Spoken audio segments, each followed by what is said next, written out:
Salam cənablar, investorlar və treyderlər. Analitik xidmət sizinlə əlaqə saxlayır Sistem Guru Markets. Şirkət haqqında ümumi məlumatdan başlayaq. Əgər maraqlanırsınızsa, onu dayandıra bilərsiniz. Sözügedən şirkətin bütün göstəricilərini daha dərindən öyrənməyi təklif edirik. İndi isə təşkilatın mövcud fundamental göstəricilərinə nəzər salaq. Insmed Incorporated, ticker, UNSM. Bu icmal 22 mart 2025-ci il tarifinə olan cari məlumatlara əsaslanır. Təsnifata görə Guru Markets şirkət Insmed Incorporated alt kateqoriyaya aiddir. Parma Holding qiymətləndirmədə 111 təşkilat iştirak edir ki, bu da çox təmsil olunur. Bu videonun nəticələrinə əsasən sifariş cədvəlini axtarın. Sözügedən şirkət üçün ümumi nəticə 10 baldan -9,5. Alt kateqoriya üzrə orta nəticə 1,2 bal. Çox geniş baxsanız, ümumilikdə bütün ABŞ bazarında. Bütün ABŞ fond bazarı üzrə orta nəticənin cəmi 1,9 bal olduğunu görə bilərik. Şirkət üçün -9,5 bal hesabına Insmed Incorporated. Şirkətin səhmlərinin qiymət hərəkətinin müqayisəsi Insmed Inc və alt kateqoriyalı şirkətlər. 12 ay sonra hissələri görəcəyik. Insmed Incorporated 205,9% dəyişiklik göstərib. 7,4% alt kateqoriyası üzrə qiymət dinamikasına qarşı. Bu heç nəyi açıq şəkildə göstərmir, lakin bu faktı nəzərə almaq lazımdır. Şirkətin bazar kapitallaşması Insmed Incorporated 14,47 milyard dollardır. Və alt kateqoriyanın kapitallaşması 3,178 milyard dollardır. Insmed Incorporated 0,455% paya malikdir və alt kateqoriyada çox kiçik şirkətlərdən biridir. Şirkətin balans kapitallaşması 0,27 milyard dollar həcmində qiymətləndirilir. 492 milyard dollarlıq alt kateqoriyanın balans kapitallaşması ilə Insmed Incorporated 0,55% pay təşkil edir. Birjanın tutduğu səhmləri və balans kapitallaşmasını müqayisə etdikdə aşağıdakıları görə bilərik. İşğal olunmuş pay Insmed Inc alt kateqoriyada bazar kapitallaşmasının qiymətləndirilməsi zamanı 0,455% təşkil edir.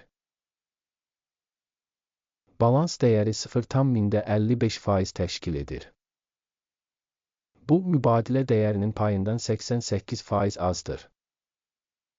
Alt kateqoriyada şirkətin bazar payının və balans kapitallaşmasının qiymətləndirilməsi, pis, -1 bal. Tədqiq olunan təşkilatın borcları 1,238 milyard dollar təşkil edir. Balans dəyərinə maliyyə öhdəlikləri kapitalın 458,5%-ni təşkil edir. Şirkətin maliyyə öhdəlikləri üzrə nəticə çox pis, -2 bal. Şirkətin bazar dəyərinin mənfəətinə nisbəti 0-a uyğundur. Alt kateqoriya üzrə orta göstərici 42,9-dur ki, bu da alt kateqoriya üzrə orta göstəricidən xeyli pisdir. Alt kateqoriyadakı təşkilatlarla müqayisədə şirkətin birja dəyərinin mənfəət göstəricilərinə qiymətləndirilməsi çox pis, -2 bal. Son 12 ayda mənfəət -914 milyon dollar olub. Gələcək 12 ay üçün proqnozlaşdırılan qazanc məlum deyil.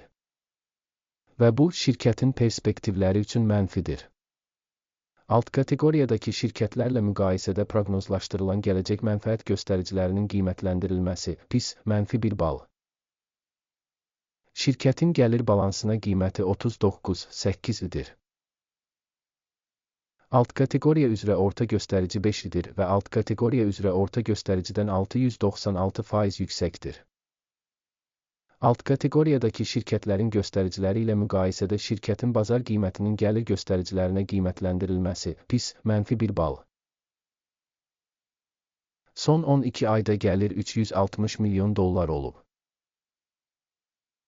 Növbəti 12 ay üçün gələcək gəlir məlum deyil. Bu, şirkətin perspektivləri üçün çox pisdir.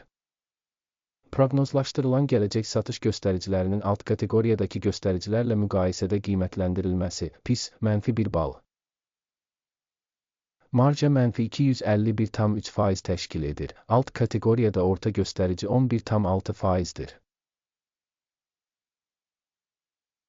Alt kateqoriya üzrə orta göstərici ilə şirkətin göstəriciləri arasında fərq 262,9% təşkil edir. Alt kateqoriyadakı göstəricilərlə müqayisədə satış marjasının qiymətləndirilməsi, dözümlü, -0,5 bal. Alt kateqoriyada işçilərin sayı baxımından şirkətin payı 0,142% təşkil edir. Bu, bazar kapitallaşmasının payından 220% azdır. Bu fakt şirkətin cari bazar qiymətinin balanssızlığını əks etdirir. Insmed Inc. daha çox yenidən qiymətləndirməyə doğru.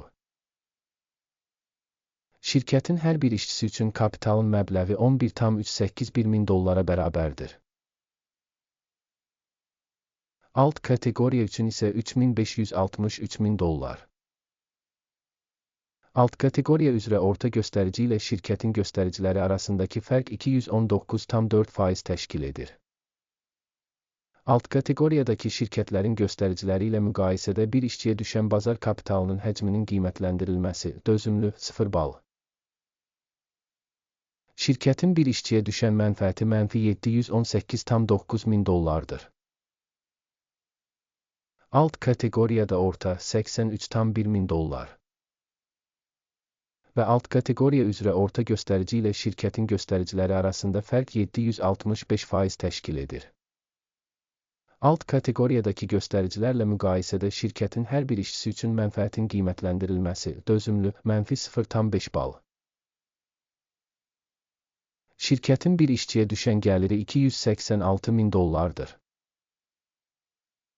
Alt kateqoriyada 715 min dollar. Alt kateqoriya üzrə orta göstərici ilə şirkətin fəaliyyəti arasındakı fərq 150%dir. Alt kateqoriyadakı göstəricilərlə müqayisədə hər bir şirkət işçisi üçün satış həcminin qiymətləndirilməsi, dözümlü, -0,5 bal. Satış əməliyyatlarının həcmi 8,3%, alt kateqoriya üzrə orta hesabla 1,5% təşkil edir. Bu, qısa bir sıxılmanın qiymətləndirilməsidir. Göstərici rəası 14 şirkət üçün %58 səviyyəsini göstərir. Insmed Incorporated. Alt kateqoriyada isə bu səviyyə 52% təşkil edir.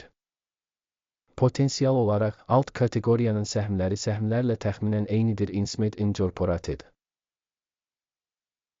Şirkətin cari səhm qiyməti təxminən $79,91 dollardır. Şirkətin səhmləri üçün konsensus qiymət hədəfi təxminən $97,55 dollardır. Cari təxmin və konsensus proqnozunun dinamikası təxminən 22%dir. Gəlin sifarişlər cədvəlinə baxaq, o sizin üçün əlçatandır, ona keçid bağlanmış şərhdədir. Sifariş cədvəli məlumat və istinad qiymətləndirmə sistemi tərəfindən müəyyən bir mövsümdə qərarların tamamilə hər şeyi ehtiva edir. Guru, Markets. Sifariş cədvəlinə giriş tamamilə pulsuzdur və açıqdır. Link bağlanmış şərhdə. Səhm analizinə əsaslanır. Insmed Incorporated. İnformasiya sistemi Guru, Markets aşağıdakı qərar qəbul edildi. Bir səhm üçün $79,92 qiymətlə satış əməliyyatı açın. Sifariş şirkətin nisbətən aşağı reytinqə malik olması səbəbindən açılıb. Təşkilatın qiymətləndirilməsi qiymətləndirmə yanaşması, AKİMin indeksi əsasında aparılmışdır. Mənfəət götürmək 57,1 səviyyəsində müəyyən edilmişdir. Stop loss 102,74 səviyyəsində müəyyən edilib. Sifarişin mənfəət götürmək və ya zərəri dayandırmaq yolu ilə bağlanmadığı halda, sonra əməliyyat 21 aprel 2025-ci il tarixində birja ticarətinin nəticələrinə əsasən avtomatik olaraq müəyyən edilir. Və ya göstərilən tarixdən əvvəlki son iş günündə. Ticker, PFA, əsas alış sifarişinə çevriləcək. Əsas sövdələşmənin videosu artıq bu kanalda yayımlanıb. Sifarişlərdən birini bağlayarkən əsas və ya balanslaşdırma. Digər sifariş faktiki qiymətə müəyyən edilir. Bu videoya baxdığınız və məlumat və istinad sistemindən istifadə etdiyiniz üçün hamınıza təşəkkür edirəm Guru Markets. Hamınız həqiqətən də ən gözəl tamaşaçılarsınız.